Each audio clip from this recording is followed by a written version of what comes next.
今日我哋嚟到皇庭廣場玩一日，同大家分享5間美食店，包括咗經典北京烤鴨、手做牛肉餅、口炒酸奶、人氣芋圓甜品、高質串燒店連自家釀製百香果啤酒，仲會帶大家睇下最新嘅 VR 遊戲同埋文創市集。今次我哋嚟到皇庭廣場嘅京味章烤鴨店，我哋咧好耐之前已經上嚟，但係咧成日都係排晒人龍咁樣嘅。今日我哋咧晏晝嚟到深圳啦 ，lunch 嘅時間咧就仲未過，咁所以我哋就嚟試下啦。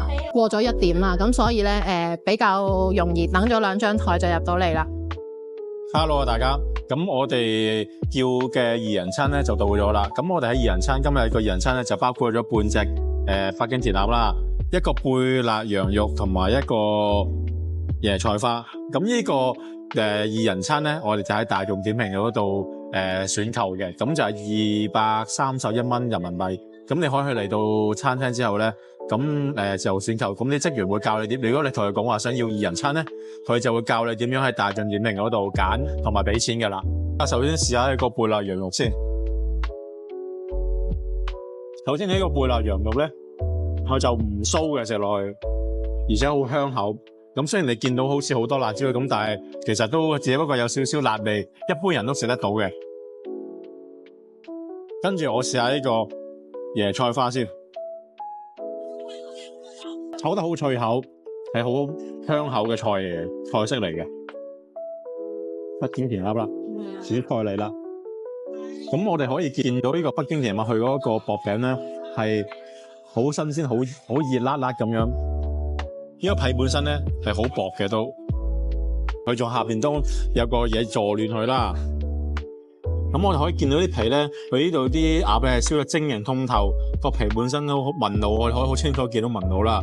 厚度方面都相當適中嘅，都好重油香味，食落去加埋糖咧係非常之開胃。嗰陣鴨香咧而家喺我邊口裏邊咧徘徊緊。咁我哋而家就將啲鴨同埋啲配料包埋一齊食啦。鴨味係好濃嘅，因為我有咁多醬咧食落去，我仲食到一陣鴨味。咁啲配菜都好新鮮，譬如我啲青瓜啊、山楂啊、哈密瓜食落都係好新鮮嗰種味道嚟嘅。佢個皮方面咧，佢有熱度都好高，都好足啦。嗰個薄餅咧個厚度比較厚身少少，煙韌少少。咁呢個就睇下個人嘅口味，我就中意一個薄身少少，比較爽口少少嘅皮嘅。咁佢呢度咧就唔係同出邊嗰啲咁樣咧，可能會一塊皮啦，隔住一張紙咁樣。我哋睇下，佢咧係全部都真係就咁麵皮嚟嘅啫。咁我哋啱啱就喺京味章度食完飯啦。咁我哋今日總共食咗230蚊人民幣，大概港紙係250幾蚊到啦。咁我對呢間鴨係相當推介嘅，間餐廳位置非常之好啦。嚟到皇庭廣場咧，就上1樓就好方便嘅。咁鴨本身方面咧，佢呢個鴨咧佢個油香非常之好，尤其是啲肉咧係好嫩嘅。肉嫩呢樣嘢好多提供北京填鴨嘅餐廳都未做得到。咁我特別推介大家喺大眾點評買一個2人餐嘅。咁唔單止個價錢相宜啦，而且個份量啱啱好。咁大家喺呢度食個2人餐之後咧，仲有嘅胃口喺其他鋪頭度食其他嘅好嘢食嘅。咁我哋而家咧去玩下先。好，我哋咧而家咧見到呢個 VR 元宇宙樂園啦。小文子係好有興趣嘅。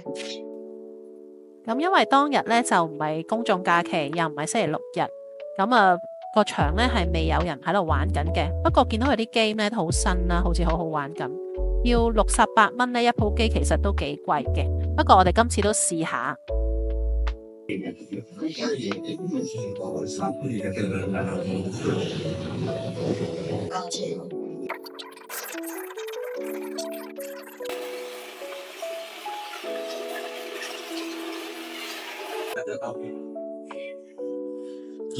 好唔好玩啊？好玩啊，不過唔好熟，下一次可以再玩下先。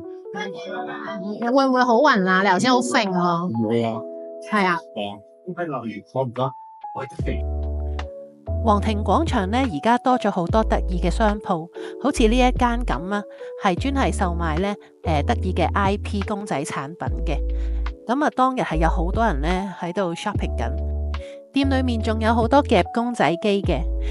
咁我哋呢行緊商場嘅時候呢，其實發現呢，商場嘅唔同角落呢都有好多呢啲夾公仔機啊、扭公仔機嘅。咁相信呢，中意嘅朋友呢嚟到呢度呢，一定會玩得好開心啊！而家商場呢係搞咗啲文創市集嘅，咁分別喺3樓嗰度會有攤位啦，同埋喺商場地下嘅室外位置呢都有好多攤位嘅，主要都係售賣啲飾物啊、精品、手作、家鄉美食為主。橡膠子彈槍，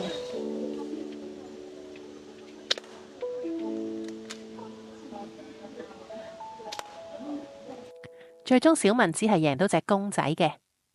多謝大家嘅支持，我哋飯團 Rise Mission 嘅 channel 主要係會介紹香港同埋深圳嘅食玩資訊，亦都會介紹旅行嘅資訊。請大家 subscribe 我哋嘅 channel、like、comment 同埋 share 我哋嘅影片。依家皇庭廣場嘅 style 咧轉咗，好似一個美食廣場咁。除咗多咗好多餐廳之外呢，仲有好多 pop up store， 都係一啲小食同埋手信店。場面都好熱鬧噶，嗰啲店員呢成日都會叫賣啦，同埋呢叫你去試食嘅。咁啲環境呢都係幾乾淨，幾好行嘅。呢度呢有好多呢賣乾果啊嘅小食店咯，同埋全部呢都係有呢個試食嘅。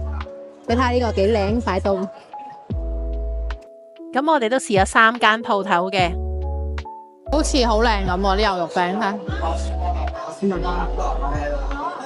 似好靚咁喎。佢仲喺呢度即製嘅，所以你見到咧，佢啲配料啊，即係咧唔係預製菜咯。我哋見到佢一摸落咧係熱辣辣嘅，我而家試下個口感先啊。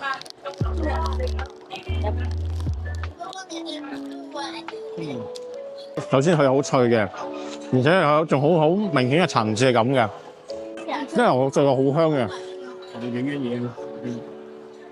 如果中意食啲脆餅嗰啲咧，就啱食㗎啦呢個。酥皮係啊。跟住咧，我哋試下起色啦。通常咧都係會食佢冰糖葫蘆嘅，但係今次咧我哋就試佢哋嘅炒酸奶。佢哋有隻口炒酸奶，今次試咗芒果味。提一提大家，佢哋因為係即場做嘅，所以要20分鐘先至做好㗎。炒酸奶呢個份量真係好大啊！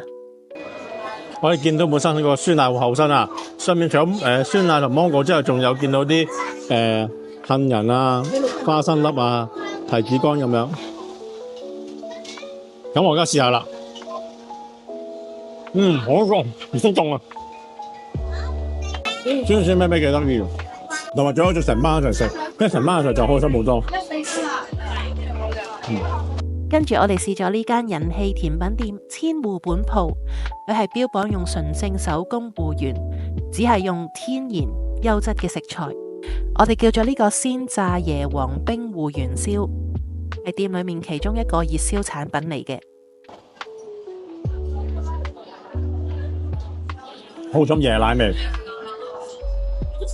跟住呢一個係個芋蓉都好滑，好重椰，好重芋頭味。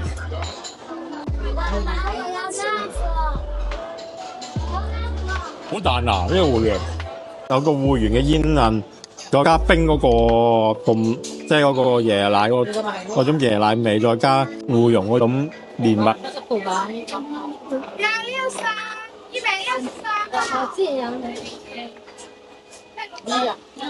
好食，好食。會再食咧？會。晚餐呢，我哋就會試下呢個二把手燒烤。呢間餐廳呢，喺大眾點評嗰個評價呢都好高嘅。咁而且呢，佢哋係有自家製嘅啤酒。咁我哋想今次去試下。好，而家我飲緊呢個呢，就係呢間鋪頭特有嘅百香果啤酒，精釀啤酒，試一試先。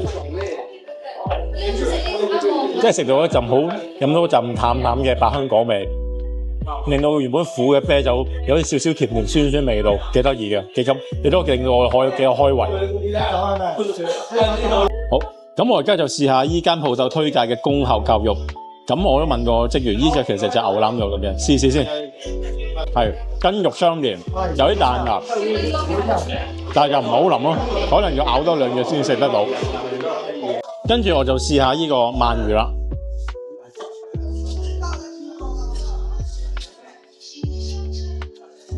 好香口，佢加咗紫菜同埋芝麻燒，令到鰻魚好香口。至於肉質方面咧，都腍同爽嘅。咁跟住我哋就試下個蠔啦。咁頭先上枱嗰陣咧，佢仲薄咁，好熱好新鮮嘅。嗱，我哋睇下個 size 幾大隻。個蠔咧就一定好大隻嘅。口感方面咧，我食得都好新鮮。佢加埋啲蒜蓉啊、辣椒咧就好香口嘅，不過就辣咗少少。試下一個扇貝啦，都好大隻啊，好辣口，好夠火氣。咁本身佢加埋嗰啲粉絲啦，同埋蒜蓉都好吸味。咁而至於扇貝本身咧，個口感都幾好，幾彈牙。我哋叫咗個鳳梨巴柳汁，即係蛇柳汁。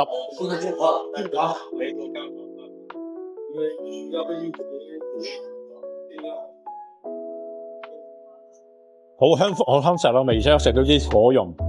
鳳梨方面就相對嚟講就比啲石榴搶咗少少，不過杯嘢我都覺得幾香口。佢哋嘅小腸都燒得好透，好煙韌柔軟，外面脆脆地。大家好啊！咁我哋啱啱喺二把手燒烤度食完飯啦。咁今晚中午食咗272蚊人民幣，大概300蚊港紙到啦。咁我覺得呢度最好食嘅就係個海鮮啦。咁佢哋一方面佢哋個海鮮嘅 size 都比較大隻，而且係好重鑊氣嘅。佢哋本身嗰個蒜蓉啊、啲汁嘅調教都非常之好，令到海鮮相當之入味啦。咁佢呢度啤酒係有特色嘅，佢哋啤酒唔單止係自己私釀啦，仲加埋啲花香果汁，令到原本苦澀嘅啤酒咧有少少甜甜酸酸嘅味道，係容易合口嘅。最後我哋去盒馬先生嗰度行咗一轉，呢度有好多座位俾顧客可以即買即食，亦都方便顧客可以買熟食過關帶返香港。